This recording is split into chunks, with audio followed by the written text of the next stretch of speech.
یہ ہے ایک لڑکا دوجا جو چھوٹے سے گاؤں میں رہتا ہے، جس کے ڈیڈ ٹریلر ہیں یعنی کپڑے سلائی کرنے کا کام کرتے ہیں۔ اسے کسی بھی کام میں دلچسپی نہیں، وہ اس شہر کو چھوڑ کر کہیں دور سفر کے لیے جانا چاہتا ہے، اپنی زندگی اپنے طریقے سے جینا چاہتا ہے۔ لیکن اس کے ڈیڈ اس کو سمجھاتے ہیں کہ باہر کی دنیا میں کچھ نہیں رکھا، وہ بہت ظالم ہے۔ اچھا یہی ہے کہ تم میرے ساتھ رہو اور کام سیکھو، میرے ساتھ کام میں ہاتھ بٹاؤ اور میری مدد کرو۔ اور یہاں پر دوجا کی اپنے ڈیڈ کے ساتھ لڑائی ہو گئی تھی۔ وہ یہاں پر کہتا ہے کہ ہر حال میں باہر کی دنیا ایک مرتبہ دیکھنا چاہوں گا کہ گھر کے باہر ایک بوڑھا آدمی بھی بیٹھ کر ان کی باتیں سن رہا تھا۔ یہ آدمی کارپیٹ بنانے کا کام کرتا ہے۔ وہ دوجا کو اپنے گھر پر بلاتا ہے۔ وہ اسے بہت سے کارپیٹ میں سے ایک جادوئی کارپیٹ دیتا ہے۔ وہ دوجا کو کہتا ہے کہ یہ کارپیٹ تمہیں اڑا کر پوری دنیا دکھا سکتا ہے، لیکن یہ کارپیٹ تمہیں میں ایسے ہی نہیں دے سکتا۔ اس کے بدلے میں تمہیں میرا ایک کام ضرور کرنا ہوگا۔ دوجا کو تو دنیا گھومنے سے صرف غرض تھا اور اس کام کے لیے اسے جو بھی کرنا پڑتا وہ ہر کام کرنے کے لیے تیار بیٹھا تھا۔ بوڑھے آدمی کو کام سنے بغیر ہی ہاں کر دیتا ہے۔ وہ بوڑھا آدمی سے کہتا ہے کہ میری پوتی بادشاہ کے شہر میں گم ہو گئی ہے، کافی سالوں سے وہ واپس نہیں آئی، تمہیں بس اسے واپس لے کے آنا ہے۔ دوجا کہتا ہے کہ باقی ساری باتیں ٹھیک ہے، لیکن مجھے اس شہر کا راستہ ہی نہیں پتا۔ بوڑھا آدمی کہتا ہے یہ سب تمہاری سوچنے کی باتیں نہیں ہیں، تم یہ سب کارپیٹ پہ چھوڑ دو۔ دوجا وہ کارپیٹ لے کر اپنے گھر آ جاتا ہے۔ سامنے ہوتے ہیں اس کے ڈیڈ، تو وہ کہتا ہے کہ اب میں یہ کارپیٹ لے کر ساری دنیا گھوموں گا۔ دوجا کے ڈیڈ جو دوجا کو پاگل سمجھ رہے تھے کہ شاید یہ مجھے پاگل بنا رہا ہے یا پھر یہ میرے ساتھ مذاق کر رہا ہے، اس کی باتوں میں ٹریپ کرنے کی کوشش کرتے ہیں۔ دوجا کے ڈیڈ کہتے ہیں کہ اگر یہ کارپیٹ تھوڑا سا بھی میرے سامنے اڑ گیا تو میں تمہاری بات پر یقین کر لوں گا، میں تمہاری بات بھی مان لوں گا، تم پھر چاہے جہاں مرضی جانا، پوری دنیا بھی گھوم کے آ جانا۔ لیکن جو تم کہہ رہے ہو اگر ایسا نہ ہوا تو پھر تم میرے ساتھ ہی یہاں پر رہو گے اور میرے ساتھ کام کرواؤ گے، نہیں تم بھی میرے ساتھ ایک ٹیلر بن جاؤ گے۔ دوجا جو کہ یہ جانتا تھا کہ کارپیٹ اڑ سکتا ہے، وہ اپنی ڈیڈ کی ساری باتیں مان کر اس کارپیٹ کے اوپر بیٹھ جاتا ہے۔ جیسے ہی وہ کارپیٹ پہ بیٹھتا ہے تو وہ کارپیٹ کو اڑنے کو کہتا ہے، جیسے اب دوجا کی قسمت ہی خراب ہو گئی ہو، وہ کارپیٹ اڑتا ہی نہیں ہے۔ اسے غصے سے، پیار سے، ہر طرح سے کہتا ہے، لیکن جب کارپیٹ نہیں اڑتا پھر وہ اس کے اوپر اپنی ٹانگیں مارنے لگتا ہے۔ دوجا کی بکری اس کو بتاتی ہے کہ ایسے نہیں، کارپیٹ کو تمہیں پیار سے سمجھانا ہوگا۔ دوجا بکری کی بات مان کر جب کارپیٹ کو پیار سے اڑانے لگتا ہے تو وہ کارپیٹ اڑنے لگ جاتا ہے۔ ایسے اس کے ڈیڈ شرط ہار جاتے ہیں، اسے دنیا گھومنے کی اجازت ان سے بھی مل جاتی ہے۔ دوجا بہت خوش تھا، اب وہ اپنی بکری کے ساتھ بادشاہ کے شہر کی طرف نکل جاتا ہے۔ وہاں جا کر سب سے پہلے اسے بوڑھے آدمی کی پوتی کو ڈھونڈنا تھا۔ پہلی بار اتنے بڑے شہر میں آیا تھا، اسے نہیں پتا تھا کہ شہر کے لوگ کیسے ہوتے ہیں۔ اسے یہاں پر سب لوگ بہت عجیب نظر آتے ہیں، سب لوگ اپنے اپنے کاموں میں لگے تھے اور اسے ایسا بھی لگتا ہے کہ شاید یہاں پر لوگ بہت زیادہ غصے والے ہیں۔ یہاں کے لوگ ایسے ہی تھے جیسا کہ اس کے ڈیڈ بتاتے تھے، شاطر چالاک، کیونکہ اب ایک آدمی اس سے اس کا کارپیٹ چھین رہا تھا، وہ کیسے اس کو اپنا کارپیٹ دے سکتا تھا؟ اور تبھی اچھی لڑکی آ کر اسے بچا کر وہاں سے لے جاتی ہے۔ دوجا لڑکی کے ساتھ اس کے گھر پر چلا جاتا ہے۔ وہ دیکھتا ہے کہ وہ لڑکی ایسے بچوں کے ساتھ رہتی ہے جن کا کوئی بھی نہیں تھا، وہ سب ایک بوڑھے آدمی کے لیے کام کرتے تھے۔ یہ بوڑھا آدمی ان سارے بچوں سے چوریاں کراتا تھا۔ اب یہاں پر کیونکہ وہ لڑکی دوجا وہ بچا کے لائی تھی، اس لیے وہ اپنے مالک کے لیے کوئی اور چیز نہیں لا سکی تھی۔ دوجا اس آدمی کو اپنی بکری کا دودھ دیتا ہے پینے کے لیے اور پھر وہاں سے باہر چلا جاتا ہے۔ وہ اپنے کارپیٹ سے کہتا ہے کہ ہمیں سونے کے لیے کسی اچھی جگہ پر لے جاؤ۔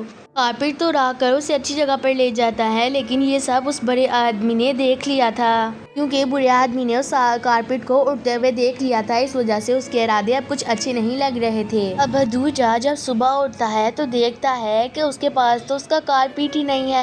اسے لگتا ہے کہ شاید اسی لڑکی نے میرا کارپیٹ چرا لیا ہے، اس نے اسی وجہ سے میری مدد کی تھی کہ تاکہ وہ میرا کارپیٹ چرا سکے۔ وہ جلدی سے اس لڑکی کو ڈھونڈنے کے لیے نکل پڑتا ہے اور جیسے ہی وہ لڑکی اسے ملتی ہے تو اس سے پہلے کارپیٹ کے بارے میں پوچھتا ہے۔ لڑکی کہتی ہے کہ یہ کارپیٹ میں نے نہیں چرایا، پر ہو سکتا ہے کہ یہ کارپیٹ شاید میرے مالک نے چرایا ہو۔ وہ کہتی ہے کہ جلدی سے تم بادشاہ کے محل میں جا۔ اب اس کی بات سچ بھی تھی کہ بوڑھا آدمی کارپیٹ کو لے کر بادشاہ کے محل میں تھا۔ یہ بادشاہ بہت ہی زیادہ ظالم بادشاہ تھا۔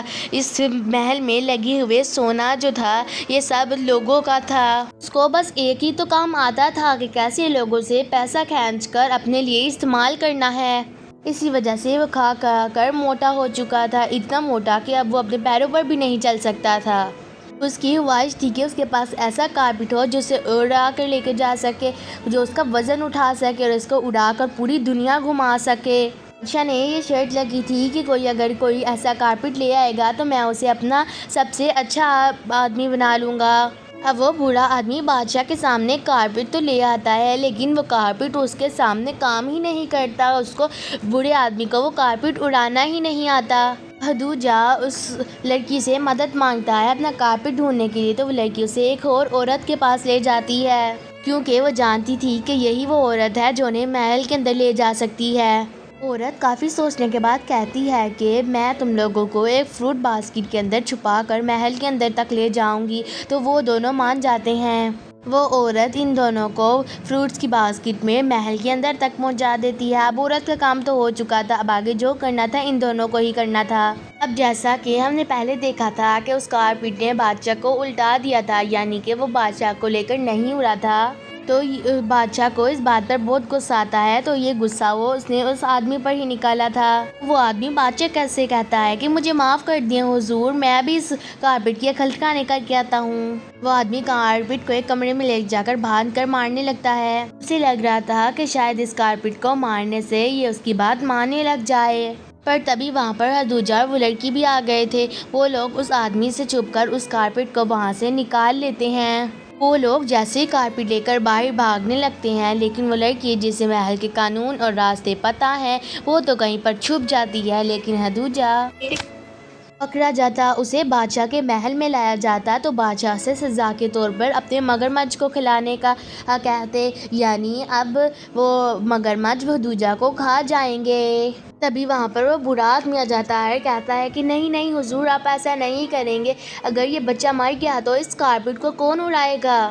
یہ کارپٹ یہی اڑاتا ہے۔ اب ہدوجا کو مارا تو نہیں جاتا لیکن جیل میں بند کر دیا جاتا ہے۔ اب وہ آدمی چوری سے ہدوجا سے ملنے کا پلان کرتا ہے تاکہ وہ ہدوجا سے کارپٹ کو اڑانا سیکھ سکے، جبکہ ہدوجا جیل میں اس جیل والے آدمی کو پاگل بنا کر بھاگنے والا تھا کہ وہاں پر اسی ٹائم بوڑھا آدمی بھی آ جاتا ہے۔ ہدوجا اس آدمی کو دیکھ لیتا ہے تو وہ بڑی چالاکی سے ایک سیڑھی پر بیٹھ جاتا ہے، جیسے ہی وہ آگے بڑھتا ہے تو وہ سیڑھی اس کے اوپر پھینک دیتا ہے۔ ایسے اس کے ہاتھ کارپٹ بھی لگ چکا تھا اور وہ وہاں سے باہر بھی نکل گیا تھا۔ جیل سے تو باہر نکل گیا تھا، ساتھ ہی اسے اپنی ساتھی لڑکی بھی مل گئی تھی۔ وہ دونوں کارپٹ پر بیٹھ کر محل سے باہر نکلنے کی کوشش کرتے ہیں۔ ان دونوں کے باہر نکلنے سے پہلے محل کے سارے دروازے بند کر دیے جاتے ہیں، اس وجہ سے وہ پکڑے گئے ہیں۔ اب بادشاہ ہدوجا سے کہہ رہا ہے اگر تم نے مجھے اڑانا نہیں سکھایا تو میں تمہارے ساتھی کو مگرمچھوں کے آگے پھینک دوں گا اور وہ اس لڑکی کو کھا جائیں گے۔ اب ہدوجا کیا کرتا، اسے اپنا کارپٹ انہیں دے نہیں پا رہا تھا۔ اب بادشاہ اور اس کا آدمی کارپٹ پر بیٹھ جاتے ہیں۔ اب بادشاہ ہدوجا سے کہتے ہیں کہ چلو کارپٹ کو اڑاؤ، تو ہدوجا کارپٹ کو اڑنے کے بجائے کہنے کے کہتا ہے کہ ان کو خوب مزہ چکھاؤ، خوب تنگ کرو۔ وہ بادشاہ کو دن میں تارے دکھا دیتا ہے اور پھر بادشاہ کو ہی اس کے مگرمچھوں کے آگے پھینک دیتا ہے۔